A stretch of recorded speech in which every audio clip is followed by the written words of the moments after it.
On the refrigerator door of a house outside Kyoto, there is a piece of paper. It's been there long enough that the corners have gone soft and one edge is stained brown where something spilled. It isn't a shopping list, it isn't a diet, there is nothing on it to weigh, nothing to count, and nothing, not one single thing, that you are forbidden to eat. It's a checklist. 10 boxes. And I'd argue that piece of paper has done more for that woman's legs, at 81, than every piece of dietary advice she has been given in the last 40 years. Here's why. For decades, older people in the West have been handed the same instruction, over and over, in slightly different words. Remove something. Less salt, less fat, less sugar, less red meat, less butter, less cheese, less bread. Every appointment adds another subtraction. But nobody ever hands you the other list. And after 15 years of subtracting, a great many people end up eating almost nothing at all. The Japanese checklist asks the opposite question. Only one question, in fact. What did you ADD today? Now, I'm going to walk you through all 10 boxes, what each one looks like on a real Japanese table, why it earned its place, and the cheapest way to tick it in a Western kitchen tonight. But before we start, I want to plant something, because it's the single most useful thing in this video, and it isn't on the paper at all. There is a rule about timing, about when one of these boxes gets ticked, that a long-running Japanese study suggests may matter more than the total amount of food you eat in a day. I'll come back to it, it won't mean anything until you've met the 10. A word about where I'm getting this. I lived in Osaka for 10 years. My landlady was in her 70s when I moved in, and she had the same paper on her fridge. I assumed for years it was a bus timetable. The checklist is real, and it is not folk wisdom. It came out of Japanese public health work with older adults, 10 everyday food groups, with a deliberate emphasis on the 5 that carry protein. Researchers have used this same 10-group approach studying Japanese women aged 65 to 92, measuring grip strength, knee strength, and how well someone can rise from a chair without pushing off with their hands. And I want to be careful, here and throughout. Nothing on this list cures anything. No breakfast undoes 20 years. What the research keeps pointing at is quieter than that, and more useful. Older adults who eat a wider variety of these groups, particularly the protein ones, tend to hold on to more strength than those eating a narrow, repeating diet. Because that narrowing is the real enemy, and almost nobody names it. Appetite shrinks with age. That's biology, not weakness. Cooking properly for one person stops feeling worth it. Chewing gets harder. Standing at a stove for 40 minutes becomes a decision instead of a habit. Therefore, the diet quietly contracts. Toast and tea, soup from a tin, the same 4 meals turning over, week after week, year after year. Not too many calories, too few different foods. Japan noticed this before most countries did, for an obvious reason. Nearly 3 in 10 Japanese people are now over 65, the oldest population on Earth. When that many of your citizens are aging at once, nutrition stops being a personal choice and starts being public infrastructure. The 10-box paper is what that thinking looks like when it reaches a refrigerator door. So, 10 boxes, then the timing rule. And at the end, as always on this channel, the 3 honest things about all of this that nobody selling you supplements will ever say out loud. Get a pen if you like. The first 5 are the ones that matter most. Boxes 1 through 5 are protein, and they come first because after 60, muscle stops being something you own. It becomes something you rent, and the rent is due daily. Miss enough payments, and the eviction notices arrive quietly. A jar lid that won't turn, a car park that feels longer than it used to, a low chair you now approach with a small plan. But notice what Japan did here. It didn't build 1 protein box, it built 5. Because the variety of the source appears to matter, not just the grams on the plate. Box 1. Fish. In a Japanese home, this is the anchor, and it is never a slab.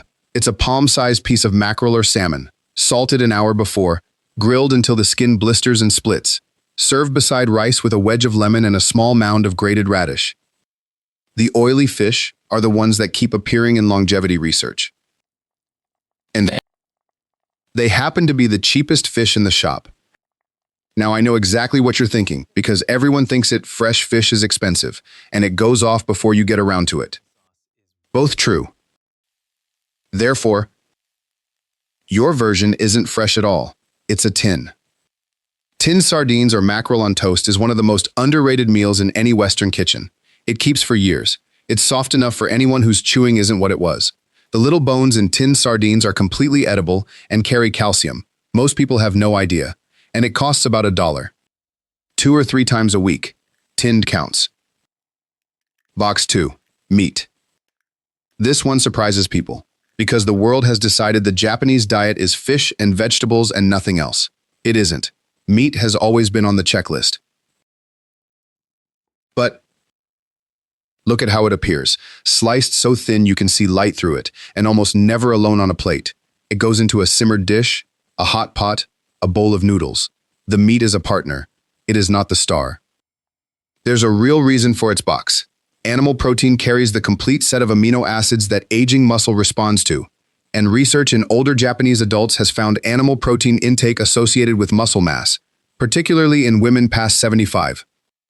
And I know some of you have been told, firmly, to cut back on meat. I'm not arguing with your doctor. But there is a difference between a large steak 4 nights a week and a handful of shredded chicken stirred through vegetables. And the checklist is asking for the second one. Your version. A supermarket roast chicken covers this box for 3 days, with no cooking whatsoever. Box 3. Eggs. The most forgiving box on the paper. Cheap, soft, fast, and close to perfect in protein quality. In Japan, the egg is everywhere. Steamed into a savory custard with a single prawn hidden at the bottom, cracked straight into hot broth, rolled into a small sweet omelet in a lunchbox. Now, the objection, and it's a big one for this audience. Many of you were told 30 or 40 years ago that eggs were dangerous. That advice has softened considerably since. For most people, an egg a day is no longer the villain it was made into. But if your own doctor has given you specific instructions, follow those, not me. If you take one single thing from this video, and mornings are difficult for you, 1 egg at breakfast is the easiest box on this paper to tick, every day, for the rest of your life. Remember that, it comes back later. Box 4. Soy. And here we are at the box almost no Western kitchen has ever opened, which is a shame, because this is the one that makes the Japanese diet different from nearly every other diet on earth. Tofu. Tofu. Silken and trembling in soup, or firm and fried until the edges go golden. Edamame. Soy milk. Miso. Miso. That deep fermented paste behind the soup that appears at very nearly every Japanese meal, 3 times a day, for 80 years. And then there is natto. Natto. Fermented soybeans, eaten over hot rice at breakfast by millions of people. When you stir it, it draws long, sticky threads that follow your chopsticks halfway across the room. It smells, and I say this with genuine affection, like a very old cheese that has made some poor decisions. I disliked it for 2 years. Now I miss it. Soy protein is prominent in the Japanese dietary pattern, and studies of muscle strength in older adults have taken a particular interest in it. But you do not have to start with natto. Please don't start with natto. Start here. A block of firm tofu costs about $2, cubes in 30 seconds, and tastes like whatever you cook it in. It tastes like your soup, not like tofu. And a tub of miso paste keeps for months.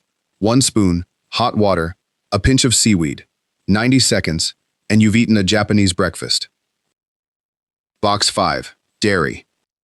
Milk, yogurt, a little cheese. Once rare in Japan, now entirely ordinary. And it earned a box because it is the easiest soft, no-cooking protein there is, for the day when nothing gets made. And those days come. The day it rains. The day nobody's visiting. The day you simply don't want to. This box exists for those days, and there's no shame in it. Your version, plain yogurt, and add the fruit yourself rather than buying it flavored. The sweetened tubs carry a startling amount of sugar, and adding your own fruit quietly ticks box 9 at the same time. 5 boxes. Fish, meat, eggs, soy, dairy. Now notice what this checklist never says. It doesn't say eat more protein. There's no gram target, no shake, no powder. It says eat protein from 5 different places. A Japanese woman of 80 might have a small grilled fish, a spoon of natto over rice, half an egg's worth stirred into soup, and a cup of milk in the afternoon, and cover 4 boxes before dinner is even considered, without one large portion anywhere in the day. That's the whole trick. Not more food, more doors. Boxes 6 through 10 are what turn protein into a meal. Box 6, green and yellow vegetables. Spinach, carrot, broccoli, pumpkin, kabocha, the deeply colored ones, not the pale ones. But here is the Japanese habit actually worth stealing, and it has nothing to do with which vegetable. In an older person's kitchen, vegetables are almost never served raw and cold. They're blanched for 2 minutes, or simmered briefly in broth, or dressed with sesame and a splash of soy. That one habit does 3 things at once. It softens them for tired teeth, it warms them, which older bodies simply prefer, and it shrinks them. A mountain of spinach becomes 2 comfortable spoonfuls, and gets finished instead of abandoned. If you've ever bought a bag of salad with real intentions and watched it dissolve in the fridge, that's your answer. Cook them, dress them, eat them warm. Box 7, seaweed. The most foreign box, and one of the easiest. Wakame, soft green ribbons unfurling in miso soup. Nori, the black paper sheet around rice. Hijiki, simmered with carrot and a little sweetness. Seaweed carries minerals and iodine that are genuinely difficult to get elsewhere, has almost no calories, and a bag of dried wakame costs a few dollars and lasts months in a cupboard. Your version, a pinch dropped into any soup you're already making. It rehydrates in about a minute. But I'm going to say something here that a video trying to sell you seaweed would leave out. Seaweed is very high in iodine. If you have a thyroid condition or take thyroid medication, this is a box to ask your doctor about before you start taking it daily. That isn't there to frighten you. It's there because it's true. Box 8, potatoes and root starches. In Japan, satsumaimo, the sweet potato, roasted whole in stones and sold from carts in winter, so hot you pass it between your hands while you wait for it to cool. Also taro, also konjac. And this box startles people because most of us have spent a decade being told starch is the problem. Here's why Japan disagrees, at least for older adults. An 80-year-old who is simply eating too little overall will lose muscle regardless of how carefully the protein is arranged. The body will take what it needs from somewhere. Starch is not the enemy on this checklist. Undereating is. Your version, a baked sweet potato, soft, sweet filling, requires no skill at all. Box 9, fruit. In Japan, fruit gets a small ceremony.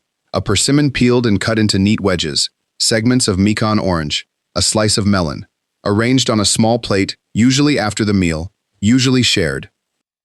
2 things there are worth copying exactly. The portion is small. And it is prepared. A peeled, sliced apple on a plate gets eaten.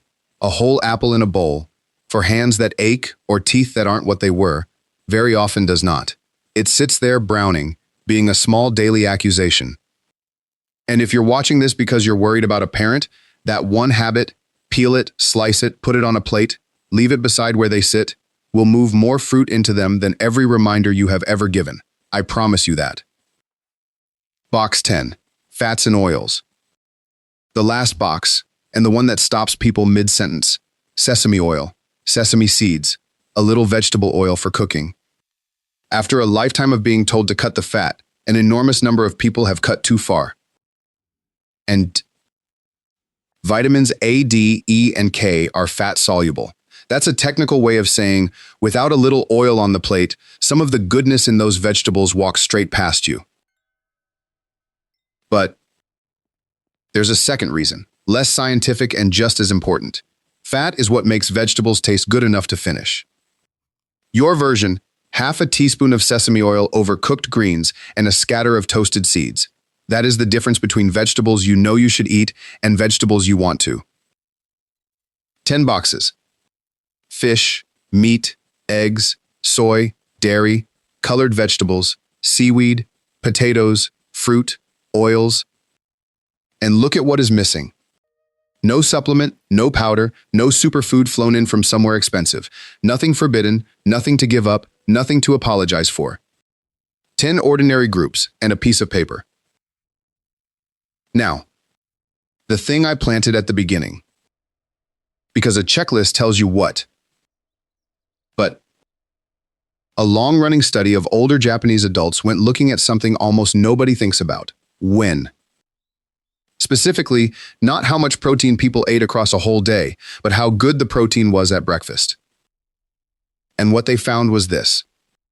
Higher breakfast protein quality was linked to a lower chance of developing low muscle strength, independently of how much total protein those same people ate over the entire day. I want you to sit with that phrase for a moment, because it's easy to let it slide past. Independently of the total. 2 people, same protein across the day. But the one who puts it on the breakfast plate may be in a better position than the one who saves it all for 7 in the evening. And notice the word they used, not quantity, quality. Those are different things, and the difference is worth 30 seconds. Protein is built from amino acids, and 9 of them your body cannot manufacture. They have to arrive on a plate from outside. A high-quality protein is simply one that brings all 9, in useful amounts, in a form the body absorbs easily. Eggs do this. Fish, meat, dairy, and soy do this. Toast, cereal, and jam, however comforting, and I am not asking you to give them up, do not. So when the research points at breakfast quality, it isn't only saying eat more in the morning, it's saying watch what kind arrives in the morning, which is, conveniently, exactly what boxes 1 through 5 were for. Now picture the standard older breakfast in most Western homes. Toast, cereal, tea, perhaps a biscuit. Almost no protein at all, at the meal where the research suggests it may count most, followed by a large protein dinner at 7, which is almost exactly the arrangement reversed. Now picture the Japanese one, a bowl of rice, miso soup with tofu and wakame, a small grilled fish, sometimes natto, sometimes an egg. That single meal ticks 4 or 5 of the 10 boxes, and it has done it before 9 in the morning, before the day has had any chance at all to go wrong. You do not need rice and grilled fish at 7 a.m. I'm not asking for that. You need 1 protein at breakfast, 1 egg, a carton of yogurt, a glass of milk, a cube of tofu dropped into instant miso. If this video changes one single thing about your week, let it be that one. Now the honest part. 3 things about everything I've just told you that most videos in this corner of the internet will never say out loud. First, and this matters more than anything else in the video, nothing on this checklist is a treatment.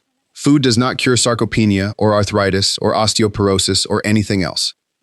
If your legs have genuinely become weak, if you've had a fall, if you've lost weight without meaning to, that is a conversation with a doctor, not with a YouTube channel. This paper belongs beside medical care, never instead of it. Second, the research behind all of this is mostly observational. It watches large groups and finds associations. And people who eat a wide variety of foods also tend to shop more, cook more, move more, and very often have more people around them, all of which affect strength independently. The food is not doing all the work. Honest science says linked to, not proven to cause. Anyone who tells you otherwise is selling something. Third, and this one genuinely surprises people, Japan's own diet is drifting. Younger generations there eat far more processed and convenience food than their grandparents did, and the pattern we've just walked through is quietly fading inside Japan itself.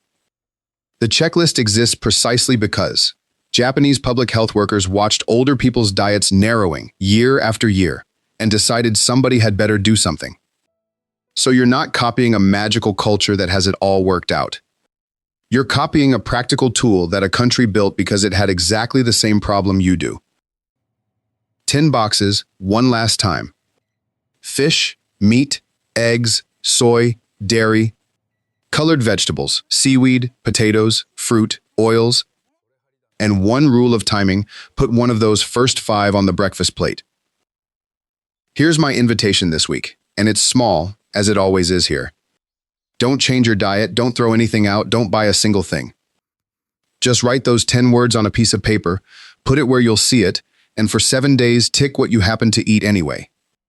Most people are surprised by two things: how many boxes they already tick without trying, and which one box has been sitting empty for years.